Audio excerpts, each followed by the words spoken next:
Hallo meine Freunde, hola Madridistas. Wie ihr seht, ich nehme das Video am Sonntagabend auf. Das hat einen ganz einfachen Grund. Während ihr jetzt dieses Video seht, bin ich auf dem Weg mit meiner Frau nach Granada für 2 Tage. Ich freue mich sehr drauf. Wenn das Wetter es zulässt, fahren wir hoch zur Sierra Nevada und gehen ein bisschen Skifahren. Ein 1,90 Meter großer Spanier auf Skiern. Also, wenn ihr in den nächsten Tagen keine Videos seht, wisst ihr, es hat mich auf dem Berg erwischt. Nein.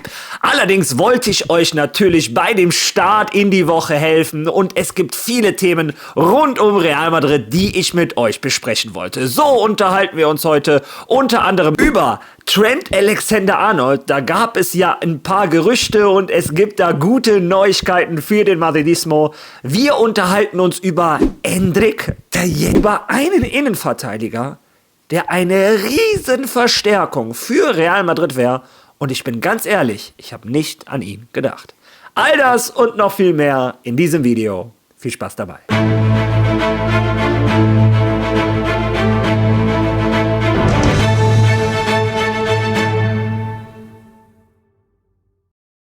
Wichtig war der Sieg, die 3 Punkte aus diesem Stadion mitzunehmen, was gegen einen starken Gegner immer schwer ist. Ich finde, die erste Halbzeit war von uns sehr gut. Uns fehlte nur der Abschluss bei den Chancen, die wir uns erspielt haben. Also ein Tor oder eine Aktion, die direkt auf ihren Kasten geht. Und naja, das rächt sich manchmal in der Defensive. Aber ich denke, in der zweiten Halbzeit waren wir dann etwas gelassener. Tja, der Trainer wollte, dass wir den Ball viel schneller laufen lassen. Und ich glaube, das haben wir auch so umgesetzt. Und danach, nun ja, im Spiel musste der Gegner dann natürlich offensiver auf den Ausgleich drängen. Wir sind mit Platz zum Kontern einfach besser, steigern uns da enorm und holen die 3 Punkte, was wohl das Wichtigste ist. Ich denke, wir fühlen uns sowohl ohne Ball als auch mit Ball am Fuß eigentlich ziemlich wohl auf dem Platz. Wir finden uns gerade leicht auf dem Feld und erspielen uns viele Freiräume. Ich glaube, das Entscheidende bei all dem ist, dass wir alle 11 Spieler da sind, wenn wir den Ball mal nicht haben. Wir sind bereit, uns zu helfen und füreinander die Wege zu gehen. Und das hilft uns dann auch im Angriff. Wir sind entspannter, haben mehr Platz und ja, wir müssen weiter an uns feilen, um ein Top-Team zu werden. Ja, ich sag immer, mit Thibaut im Tor ist am Ende alles leichter. Er gibt einem einfach diese nötige Sicherheit. Diese Ruhe. Denn wenn sie mal durchkommen, wissen wir, dass er im Kasten steht und immer zur Stelle sein wird. Wir Feldspieler versuchen, so wenig wie möglich zuzulassen. Und eine gute Abwehrarbeit beginnt bei den Stürmern, die diesen extra Einsatz zeigen, damit wir hinten weniger laufen müssen und den Ball so früh wie möglich zurückgewinnen. Das ist also ein Verdienst der ganzen Mannschaft, besonders der Stürmer, die so gut mithelfen. Ganz ruhig. Wir wissen ja, dass jeder Ball, den sie mit Platz in Richtung des gegnerischen Tores bekommen, brandgefährlich werden kann. Dass sie Torchancen kreieren können, aber ich lobe auch gerne ihre Defensivarbeit, wie sie heute beim Pressing geholfen und hinten mitverteidigt haben, genau wie Fran, Brahim, Gonzalo, alle Eingewechselten haben defensiv viel beigetragen und konnten sich dann im Angriff richtig austoben. Ja, das motiviert uns natürlich ungemein, auch für die Moral. Das gibt uns einen riesigen Schub. Solche Siege schweißen die Gruppe und das Team einfach zusammen. Diese Energie hat uns manchmal gefehlt, als die Ergebnisse ausblieben. Aber jetzt läuft es. Ja, das waren die Worte von unserem Kapitän Fede Valverde nach dem Auswärtssieg bei Villarreal. Und ich wollte euch diese Aussagen zeigen, weil der auf der einen Seite gesprochen hat wie ein echter Kapitän. Der Lob ging natürlich an die anderen, auch an die Offensivkräfte. Aber er hat auch noch einmal betont, wie dankbar er ist dafür, dass die so viel nach hinten getan haben, dass jeder jetzt für jeden arbeitet, dass das natürlich der ganzen Mannschaft enorm hilft und Real Madrid deutlich stärker macht.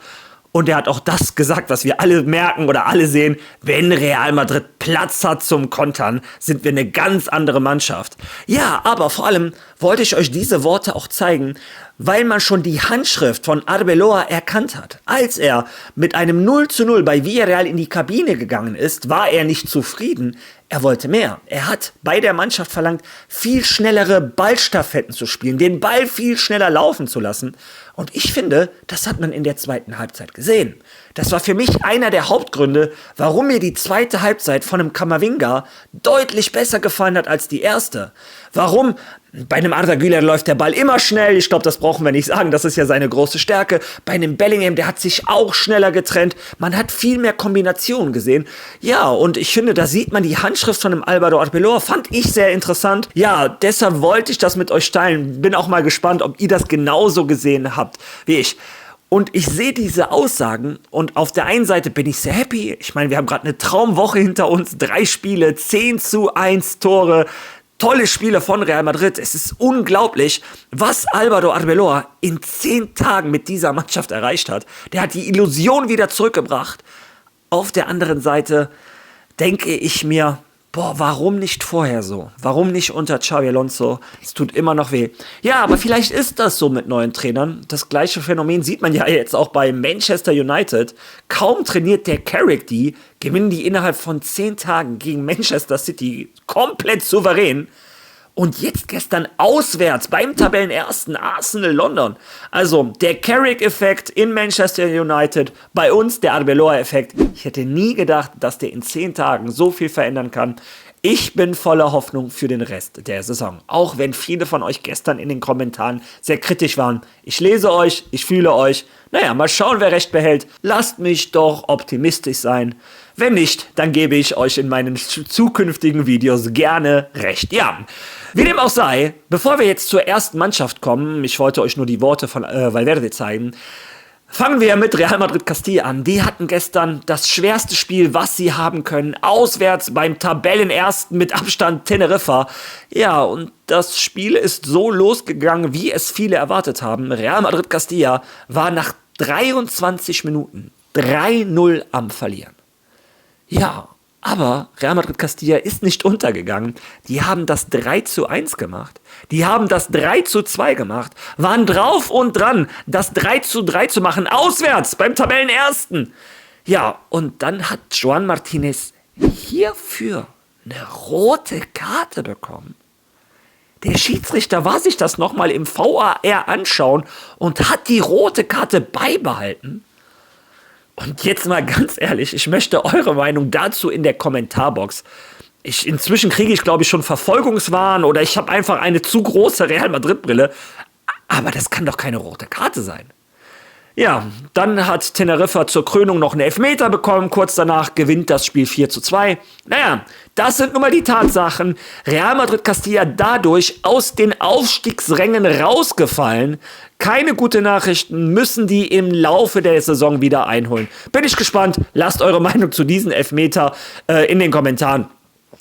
Trotz alledem finde ich, Real Madrid hat zwar den Start verschlafen, danach gut reagiert. Ja, kommen wir dann jetzt zur ersten Mannschaft und bei den Ergebnissen der Konkurrenz ist das passiert, was ich schon vorausgesehen habe. Atletico Madrid gewinnt 3:0 gegen Mallorca, sehr souverän. Der FC Barcelona gewinnt 3:0 gegen Oviedo, hat sich lange schwer getan, am Ende dann 3:0 gewonnen. Aber wenn man dieses Spiel für eine Sache im Kopf behält, sind das für diese Bilder, die ich euch jetzt zeige. Was ist das denn? Um Himmels Willen. Naturkatastrophe im Camp Nou. Und versteht mich nicht falsch. Ich weiß, die ganzen Barca-Fanboys werden mir schreiben, das Stadion ist doch noch gar nicht fertig. Ja, alles gut. Aber wo sind denn da die 1,5 Milliarden Euro? Das ist das, was du für 1,5 Milliarden Euro kriegst, dass die Presse noch nicht mal trocken arbeiten kann, dass die Knöchel tief im Wasser stehen, der Präsident der Gegner und Laporta völlig im Wasser. Also, und die erlauben es sich, Witze über das Santiago Bernabéu zu machen. Das ist, wie gesagt, das sind die als erstes über das Santiago Bernabéu lachen, aber wehe, wir sagen, dass dieser Umbau nie im Leben 1,5 Milliarden Euro weggefressen haben kann. Wo denn?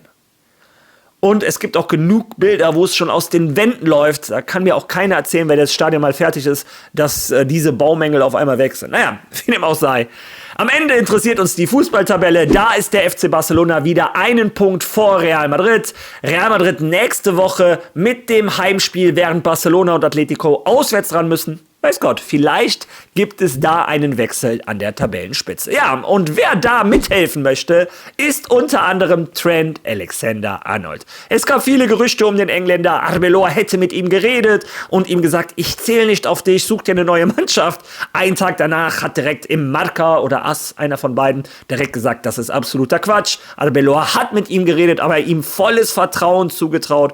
Und ich sag auch, ein Trent Alexander-Arnold, wenn der endlich mal zu 100% in Madrid ankommt, ist der Typ ein Gamechanger, einer der wenigen Spieler auf der Welt, der von der rechten Verteidigerposition eine Mannschaft verändern kann. Mit seinen Standardsituationen, seinen Diagonalpässen hat man in Bilbao gesehen, Trent Alexander-Arnold wird sehr wichtig für die Mannschaft. Und ich lasse mal parallel das Training laufen.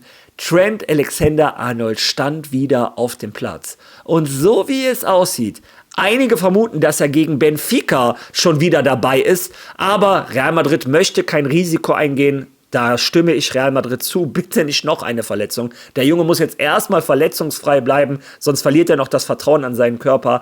Aber gegen Rayo Vallecano soll er wieder im Kader stehen.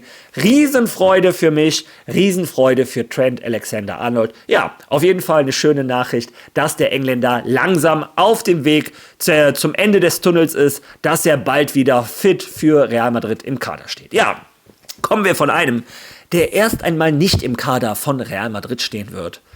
Und ganz ehrlich, ich könnte mir die Haare raufen, wenn ich sehe, was Endrick in Frankreich 4 Tore und einen Assist. Heute, also für euch gestern gegen Metz, mit seinem ersten Hattrick für Lyon. Und alles 3 super Tore. Naja, das dritte ist ein Elfmeter, aber den verwandelt er sicher. Was für ein Standing hat er in der Mannschaft, dass der Neue schon die Elfmeter übernehmen darf. Wenn Endrick so weitermacht, wird der Torschützenkönig in der Ligue 1 in einer Halbserie. Ich habe gesagt, es ist unmöglich fast, dass er mit Brasilien zur WM fährt. Aber wenn der so weitermacht, wird auch ein Carlo Ancelotti nicht an ihm vorbeikommen. Der zerschießt die französische Liga. In jeder Aktion sieht man, dass er besser ist als die anderen. Und ich fasse mir an den Kopf, raufe mir die Haare, wenn ich überlege, der hat in 6 Monaten bei Real Madrid 99 Minuten gespielt. Zweistellig. Der ist nicht mal auf 100 Minuten gekommen. Und letztes Jahr unter Ancelotti war er schon der Ersatz des Ersatzes. Und das ist auch der einzige Vorwurf, den ich an Xabi Alonso so richtig habe. Ja, es kann mir kein Mensch erzählen, dass dieser Junge keine Bereicherung für Real Madrid wäre. Naja, auf der anderen Seite, persönlich gönne ich Endrick nur das Beste. Der soll weiter so in Frankreich ankommen, wie der sich auch in der Kabine schon mit den Leuten versteht. Das sieht man bei dem Torjubel, nur am Spaß machen beim Training etc. Ja, und er liefert ab. Ich gönne ihm persönlich nur das Beste. Und wenn er es mit Brasilien zur WM schafft, wäre das für mich auch eine Riesenfreude. Ja, und jetzt kommen wir zu einem Innenverteidiger, den ich ganz ehrlich ein bisschen aus den Augen verloren habe. Und der AS hat berichtet, Real Madrid wird große Kasse mit ihm machen. Jetzt erfahrt ihr, über wen ich rede. Lesen wir uns das zusammen einmal durch.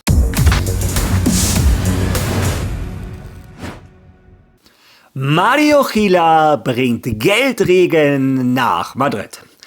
Milan und Lazio finalisieren eine Vereinbarung über seinen Transfer im Sommer für 20 Millionen Euro, wovon die Hälfte, nämlich 10 Millionen, an Real Madrid gehen würden, das 50% seiner Verkaufsanteile besitzt. Mario Gila zählt zu den begehrtesten Innenverteidigern der Serie A und seine herausragenden Leistungen für Lazio Rom sind den Topclubs des Landes nicht entgangen. Einer von ihnen, der AC Mailand, hat den spanischen Verteidiger im Visier und ist bereit, 20 Millionen Euro für ihn zu zahlen. Der Transfer ist bereits im Gange und soll im Sommer abgeschlossen sein, wenn sein Vertrag bei Lazio Rom nur noch knapp ein Jahr läuft. Auch Real Madrid, die noch 50% der Transferrechte besitzen, würden von dem Wechsel profitieren. Die Königlichen würden also 10 Millionen Euro für den Spieler erhalten, den sie in La Fabrica ausgebildet und dem sie sogar ein Debüt in der ersten Mannschaft ermöglicht haben. Der 25-jährige Gila spielt seit 3,5 Saisons konstant auf hohem Niveau als Innenverteidiger von Lazio rum. Damals kostete er den Hauptstadtklub 6 Millionen Euro. Sein Marktwert liegt aktuell bei rund 30 Millionen Euro. Da sein Vertrag im Sommer in sein letztes Jahr geht, dürfte die Ablösesumme für Milan und Lazio jedoch sinken. Ja, Mario Gila. 30 Millionen Marktwert und Real Madrid gehören 50% des Spielers. Das heißt, anstatt 20 Millionen müsste Real Madrid 10 Millionen Euro zahlen und du hättest einen der formstärksten, einen der leistungsstärksten Innenverteidiger der Serie A. Und versteht mich nicht falsch, ich sage jetzt nicht, dass Mario Gila absoluter Stammspieler bei Real Madrid ist. Im Gegenteil, ich glaube, wenn alle fit wären, wäre er vielleicht der 4. oder 5. Innenverteidiger von mir aus. Aber wann sind denn mal alle fit? Ein Raúl Asensio wird von Spiel zu Spiel fit gespritzt, damit er unter Schmerzen spielen kann. Ein Rüdiger ist seit Wochen nicht da, ein Militao seit Wochen nicht da. Was machen wir denn, wenn Dienhausen eine Grippe bekommt? Dann muss wieder ein Tchouaméni auf einer falschen Position spielen. Also, als ich den Namen gehört habe, dazu ein Urgewächs aus der Fabrika, ich habe ihn schon spielen sehen für Real Madrid Castilla. Also ganz ehrlich, ich fände die 10 Millionen eine gute, schlaue Investition für Real Madrid. Und warum nicht noch in diesem Winter, selbst wenn es dann 15 Millionen wäre und wir ein für alle Mal Ruhe hätten. 25 Jahre, Spanier, hat noch locker 10 Jahre Innenverteidiger vor sich. Ich fände das eine gute Investition.